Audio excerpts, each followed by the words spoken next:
steps that either will take on issues concerning Syria or otherwise. None of that came from the event today. The two leaders simply said they met and things went well, and they hope the conversation will continue in the future.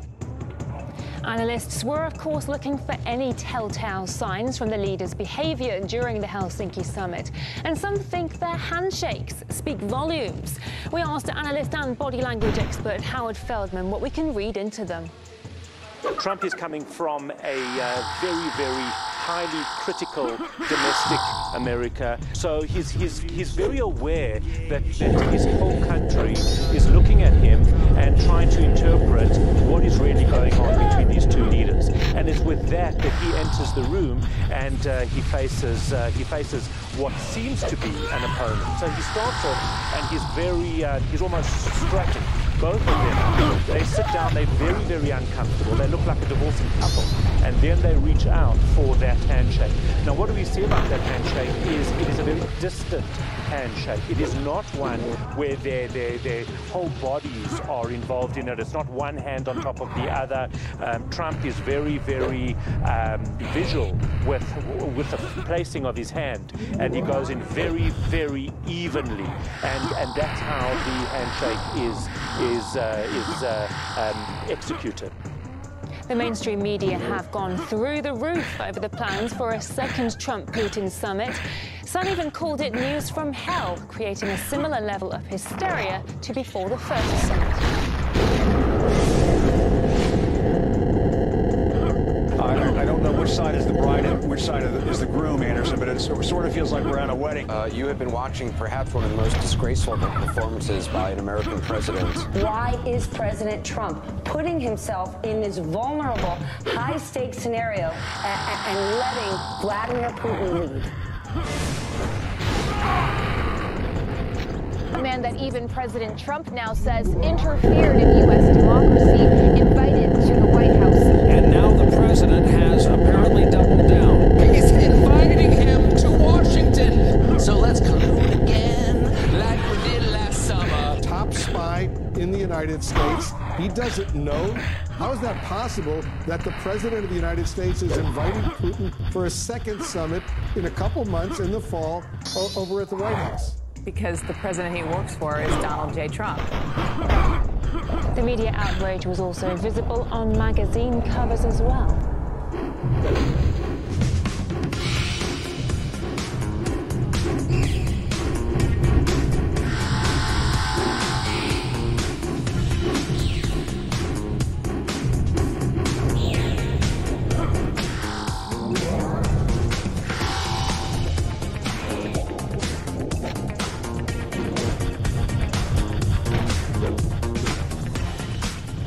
Despite the criticism, the American president initially said the Helsinki summit was a very good start for everybody. But just a day later, the world saw a shift in how Trump describes the event. We have President Putin. He just said it's not Russia. I will say this, I don't see any reason why it would be. It should have been, I don't see any reason why it wouldn't be Russia. Sort of a double negative.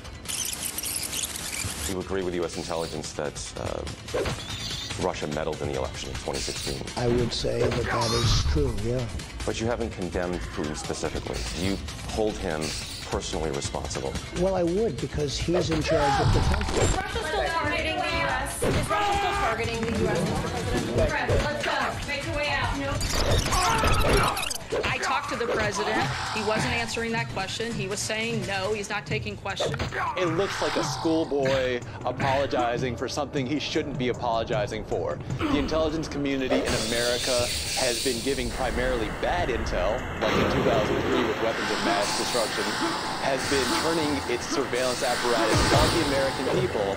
Trump was right to call them into question. We have 17 redundant spy agencies that need to be slammed into a box. We need to fire most of the people who work there, and we need to stop letting them create imaginary enemies that waste money and waste lives on nonsense approaches. Hours after the Helsinki summit wrapped up, a US court ordered the arrest of Maria Butina, a 29-year-old Russian woman. She's accused of lobbying Russian interests among US politicians. Russia's foreign minister has demanded Butina's release and called the accusations against her fabricated. Maria Butina is also accused of not registering as a foreign agent. She's thought to act on behalf of the Russian government. She's pled not guilty to the charges. Her lawyer says Butina offered to be interviewed by the special counsel's office, but they showed no interest in speaking to her.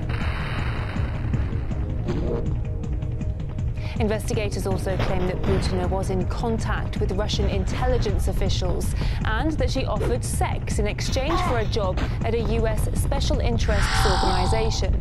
The hype over the alleged Russian spy in the US was fueled on Twitter, where one journalist appeared to reveal that Butina had visited Trump in the Oval Office. That was quickly dispelled.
Here in the United States, among the media who despise the president, they look today at what happened as Trump absolutely being owned, as they say, by Vladimir Putin. Embarrassed. That it was horrible, it was terrible, calling into question his own intelligence agencies. It was a disaster. This is what they're saying. What you might see as having occurred is completely different than what they're saying. Now, meanwhile, they're forgetting that the most important aspect of today's visit was what happened outside of the view and the ear of the cameras. That's what's important. That's what's critical. Nobody's talking about that because, frankly, they don't know anything. But what they're saying is, oh, this is another example of this connection between Trump and Putin. And what this is going to do is resonate through some kind of weird Pavlovian connection, some obeisance that they have to this idea that, aha, the Russians, they're at it again, even they don't know what the it is that they're at it. French President Emmanuel Macron faced backlash this week after revelations of a top security aide was caught on camera beating up a protester. The incident took place at a May Day protest and was filmed by an activist.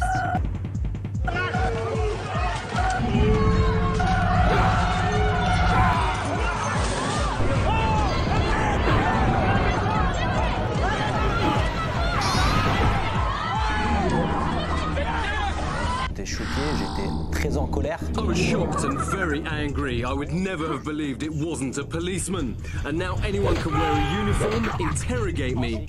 That won't ease tensions between police and citizens. And it raises the question over the legitimacy of law enforcement. The most worrying thing is we know Macron has been aware of this for 2.5 months from the very start. So we see intent to cover this up. Security aide Alexandra Benalla was arrested on Friday, with French prosecutors opening an investigation into the case. Benalla's house was raided by police on Saturday. Questions are now being raised over an official cover-up. Simply put, the government is buying time to arrange its statements. We've seen the state override, the covering up, the lies of ministers. I've watched the video, and I'm shocked, just like the whole world. The video poses a number of questions to Emmanuel Macron. We need a commission inquiry. What is a private Élysée aide doing among law enforcement officers? This question must be posed to Emmanuel Macron. If we accept that anyone can pretend to be a police officer, we no longer live under state rule of law. The thing is that if the rule of law has been respected from the beginning, Mr. Benalla should have been fired because the fact that he has done are forbidden by the law, of course, and the administration has the obligation to tell to the prosecutor that he has not the right to hurt anybody, I think, working as a policeman with police violence. The thing is that it's very astonishing that the president and the government, I think of Mr. Gérard Collomb, who is the Minister of Interior, has decided in reality to give the more weak sanction to Mr. Benalla that proves that he has been protected, and it is in complete contradiction with the principle of the candidate Emmanuel Macron. The Indian government is under pressure to take action over a spate of lynchings inspired by false allegations on a messaging app. All the details for you after this very quick break.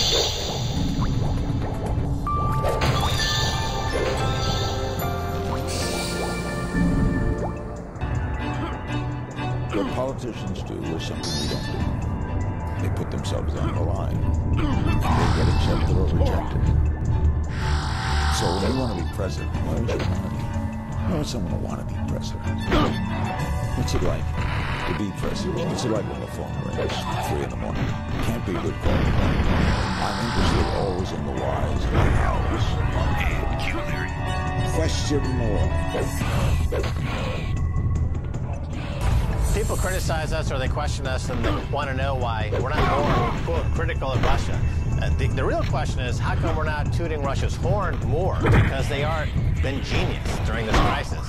But that would be, I think, a little bit, over the top to simply point out all the good things that they're constantly doing. So we just try to take a more balanced, middle-of-the-road approach. That's, the fact is that they're making all these other economies look stupid by comparison.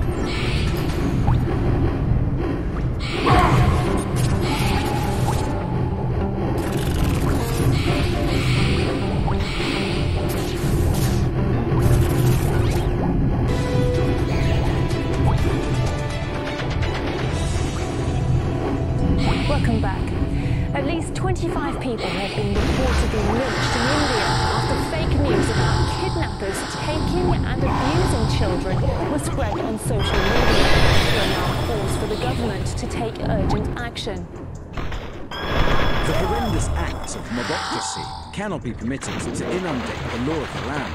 The recurrent pattern of violence cannot be allowed to become the new norm. In one of the latest cases, Indian police arrested more than 24 men involved in the lynching of a man over fake rumours he was a child kidnapper. Since the start of May, the fake news about child abductors has filled WhatsApp chats. Polly Boyko has the story. Fake news, a big term with a bad leg, preferred by leaders, politicians and the mainstream media, labelled as a menace to democracy and sometimes just a way to dismiss a story which you don't agree with. You are fake news. Fake news in your Facebook page. There's fake news on Twitter too. But in India, the consequences of spreading fake news have become far more tangible and deadly. Over 25 people have reportedly been killed since May over child kidnapping claims spread via the WhatsApp messaging service. Dozens of alleged lynch mob members have been arrested following one recent case alone. In another suspected case of lynching over suspicion of child abduction, a man was allegedly killed by an angry mob in Karnataka. This footage shows the moment Mohammed Azam, a 27-year-old software engineer, was murdered by a mob of over 2,000 people wielding sticks and stones. Azam and his friends, one of them a Qatari national, offered some school children chocolates as a gesture of generosity, but suspicious locals, spurred on by WhatsApp rumours, inferred that the out-of-towners were part of a child abduction ring. A video like this one may have set off the crowd to punish the alleged kidnappers. It's gone viral in India, purporting to show a child abduction. It was originally made by a charity promoting child safety in Pakistan back in